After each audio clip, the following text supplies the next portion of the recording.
Vamos falar sobre idolatria. E não, esse não é um vídeo sobre a Igreja Católica. A idolatria na Igreja moderna. A Igreja evangélica brasileira e mundial tem tomado caminhos perigosos. Estamos criando, para nós, ídolos modernos através de microfones, redes sociais e palcos iluminados. Quando admiramos pregadores e cantores mais do que o próprio Cristo, já cruzamos a linha da admiração saudável e estamos entrando em território perigoso da idolatria. É comum no nosso meio vermos filas gigantes. Em prol de quê? Em prol de um conhecimento teológico? Em prol da inscrição em um seminário teológico? Em prol de uma Bíblia? Não, em prol de uma foto com um homem comum, porém famoso. Cristo, ele deveria ser suficiente para todas as igrejas, mas frequentemente parece que Cristo não basta. Muitas das vezes temos que adorar o livro de uma profetisa, o livro do fundador. Colocamos no mesmo patamar das Sagradas Escrituras, livros que são escritos por homens. Olha aqui, a Bíblia foi escrita por homens. Mas quem inspirou esses homens foi o Espírito Santo. E quem inspirou a sua profetisa, e quem inspirou o seu fundador, ou quem inspirou qualquer outro que seja escritor de qualquer outro livro, não foi o Espírito Santo. No máximo, foi uma mente iluminada por Deus, mas nunca devemos colocar no mesmo parâmetro de inspiração um livro qualquer com a Bíblia Sagrada. Se a figura de Jesus Cristo não te atrai tanto quanto um pregador ou a voz de um cantor famoso, isso demonstra o quanto a sua espiritualidade está gravemente comprometida. Antigamente, os ídolos eram feitos de pedras, mas hoje em dia, os ídolos são feitos de carne, são seres humanos, é carne e osso, comedor de arroz e feijão, assim como eu e como você. Devemos lembrar que idolatria é toda e qualquer coisa que toma para si, que usurpa para si o local, o lugar que pertence exclusivamente a Deus. E o que temos visto no nosso meio hoje em dia são pessoas que arrogam para si uma espiritualidade tão elevada que praticamente são semideuses aqui na Terra. Pastores presidentes que, ao invés de serem honrados, estão sendo idolatrados.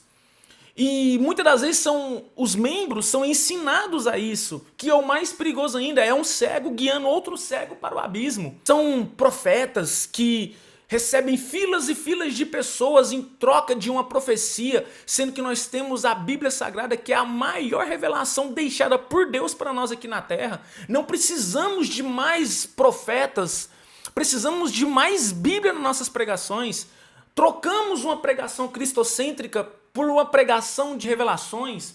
Revela o CPF, revela isso, revela o seu nome. Qual que é a intenção? Qual que é o objetivo de Deus revelar o seu CPF? Apenas para mostrar que o homem, ele não faz sentido isso. Temos vivido no nosso meio homens que querem brilhar mais do que Jesus Cristo em nossos cultos. Esqueceram que João 3,30 diz que ele cresce e que nós diminuamos. Homens que se acham a quarta pessoa da divindade. Pastores presidentes que arrogam para si uma autoridade maior do que a Bíblia, como se ele dizendo algo aqui na terra fosse literalmente Deus falando. Esquecem que a única fonte doutrinária para a Igreja de Cristo é a Bíblia Sagrada. Nós somos fundamentados na doutrina dos apóstolos. Não é na doutrina de um pastor, não é na doutrina de um líder, não, é na doutrina dos apóstolos. Ou seja, o que os apóstolos deixou para nós está na Bíblia. O que passar disso é de procedência maligna. Muitas das vezes nós questionamos e criticamos os nossos irmãos católicos, os fiéis da Igreja Apostólica Católica Romana, para adorarem a imagem de escultura. Mas muitos deles não sabem a diferença de idolia, prosquinel e latria. E nós que muitas das vezes sabemos dessa diferença, pegamos um ser humano falho, pecador, e colocamos no trono. A igreja moderna tem tomado um caminho muito perigoso fazendo isso, porque além de fazer, ensina aos outros, é como um cego guiando outro cego para o abismo. E o final dos idólatras não é um final interessante. Vejamos Apocalipse 21, capítulo 8. Mas quanto aos covardes, e aos incrédulos, e aos abomináveis, e aos homicidas, e aos fornicadores, e aos feiticeiros, e aos idólatras, e todos os mentirosos, a sua parte será no lago que arde com fogo e enxofre, que é a segunda morte. Note que o local dos idólatras já está preparado. Ele é aqui, mas e o local daquela pessoa que sabe que o que estão fazendo para ele não é honra, é idolatria? Qual que é o local dela? É o mesmo local das pessoas que estão adorando essa pessoa. Temos homens, pseudos profetas, que revelam CPF, revelam isso, revelam aquilo. Qual que é o objetivo de você revelar o CPF, o RG, o número da placa do carro de fulano, do ciclano? Nós temos a maior revelação da nossa vida, nós temos a maior revelação doutrinária que é a Bíblia Sagrada. Haja vista, Deus se revelou de 3 formas no mundo, através da natureza. Salmos 19:1.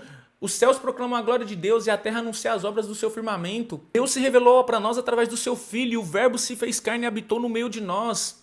E através da Bíblia Sagrada, 2 Timóteo 3,16, toda a escritura é teopneumatos, toda a escritura é inspirada por Deus. Não precisamos de mais profetas, não precisamos de novas revelações. Eu não sou contra o dom de profecia, eu sou contra você, num culto, ter mais espaço para a profecia do que para a pregação saudável da Escritura Sagrada. Homens que têm tomado para si um posto tão alto que não precisam mais isso da Bíblia, eles têm uma revelação nova. Isso é uma tremenda de uma heresia, porque a Bíblia vai dizer que Jesus ele crescia na graça e no conhecimento. Não tem como você crescer no conhecimento se não for através da leitura da Bíblia Sagrada, da meditação, da examinação da Bíblia Sagrada. Devemos tomar muito cuidado, porque estão confundindo honra, bajulação e idolatria. Estão colocando no mesmo patamar a honra com a idolatria. Eu sou contra você honrar o seu pastor, pelo contrário, honre o seu pastor, honre os seus líderes, honre quem honra você. Mas tome muito cuidado, porque é uma linha muito tênue entre honra, bajulação e idolatria. Honra é divino, é bíblico, é moral, é um conceito de vida. Agora, bajulação não, bajulação é você honrar, entre aspas, alguém em prol de um cargo, em prol de um benefício próprio. Idolatria é você adorar um homem ao invés de adorar a Deus. Pastores que arrogam para si uma autoridade tão grande que eles esquecem de João 3,30, que é necessário que ele cresça e que nós diminuamos. É necessário que Cristo apareça na nossa vida e não nós. Isso serve como um alerta para nós. Cuidado com o que você tem feito nos seus cultos. Cuidado com quem você tem adorado no seu culto. Não sou contra, pelo amor de Deus. Honre os seus líderes. Honre os seus líderes. Pague churrasco para os seus pastores. Pague sorvete para os seus pastores. Pague açaí para os seus pastores. Honre eles. Honre. Mas não bajule e não idolatra seres humanos. Porque adoração somente a um. Somente um tem um nome que foi dado acima de todo nome, a qual se dobrará a todos os joelhos dos que estão nos céus, na terra e debaixo da terra. Tomamos cuidado com que tipo de culto nós estamos oferecendo a Deus. Quem nós estamos dirigindo a nossa adoração. Porque o Pai sabe quem você adora, porque o Pai procura quem o adora em espírito e em verdade. Esse é os que o Pai o procura. Então, meu irmão, muito cuidado. No Antigo Testamento, fizeram um bezerro de ouro para adorar. Hoje, estão fazendo seres humanos de carne e osso para adorarem.